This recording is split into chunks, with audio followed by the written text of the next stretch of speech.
আমরা আপনাদেরকে কথা দিচ্ছি, আল্লাহ আমাদেরকে সুযোগ দিলে প্রথমে ছাতাবাজের হাত শক্ত করে ধরে ফেলব, তারপরে সিন্ডিকেট ভেঙে চুরমার করে দেব।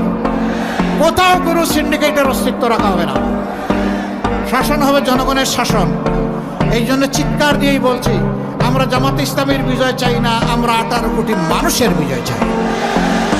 18 কোটি মানুষ মুক্ত হলে আমরাও মুক্ত। 18 কোটি মানুষ যদি দালাল একেবারেই বিপজ্জনক পজিশনে পড়ে যায়, আমরাও বিপজ্জনক পজিশনে পড়ে যাই। ভোট কয়টা? একটা হা অথবা না, তাই না? হা অর্থ হচ্ছে আজাদি, না অর্থ হচ্ছে গুলামি। এবার বলুন, গুলামি না আজাদি? গুলামি না আজাদি? সম্মানিত ভাইয়েরা, সেই আজাদি নিশ্চিত করার পক্ষে 12 তারিখ প্রথম সিলটি পড়বে হা ভোট, ইনশাআল্লাহ। হা ভোট জয়ী হলে বাংলাদেশ বিজয়ী হবে, হা ভোট হেরে গেলে বাংলাদেশ হেরে যাবে ইনশাআল্লাহ।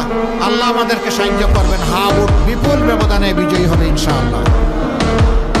আমরা আমাদের সমস্ত পরিবারের সদস্য, প্রতিবেশী, আপনজন, প্রিয়জন, কর্মস্থলের সঙ্গী, সাধারণ মানুষ, পাড়াপড়শি সবাইকে ইনশাআল্লাহ আমরা হা ভোটের পক্ষে ভোট দেওয়ার জন্য আহ্বান জানাবো।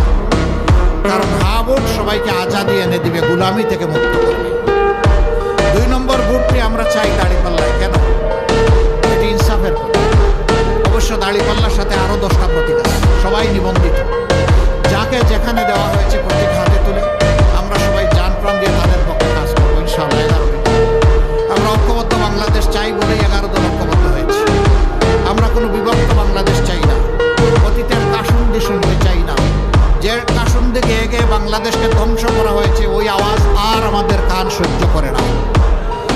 এখন আমাদের যুবকরা, আমাদের মায়েরা, আমাদের শিশুরা ভবিষ্যতের স্বপ্ন দেখে এই দেশটি কেমনে মাথা উঁচু করে বুক ফুলিয়ে বিশ্বের দরবারে দাঁড়াবে সেই স্বপ্ন দেখে। আমরা এই যারা স্বপ্নচারী তাদেরকে কথা দিচ্ছি, আপনাদের স্বপ্ন বাস্তবায়ন হবে আমাদের পবিত্র দায়িত্ব। আমরা বাংলাদেশে ইনসাফের ভিত্তিতে দিনের নির্দেশনার আলোকে এই দেশকে গড়ে